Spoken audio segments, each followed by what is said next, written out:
So guys, ito na yung bintahan dito. Ito na yung machine dito. So napaka-high-tech dito kasi yung binta niya diretso na sa pasok sa bangko ko.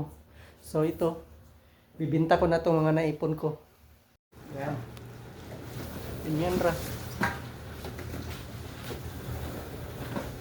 So ito, G's na ito sa piso. 10 pesos na ito. 10 na. Dali lang ang pera. So ito na. Ganito lang ang pagbenta, paghulog. Kaya nagsipag ako dito kasi malaking pira eh. May pira talaga sa basura. Kaya kayo pag nandito na kayo, mamulot din kayo kasi napakalaking tulong talaga. May pira talaga sa basura.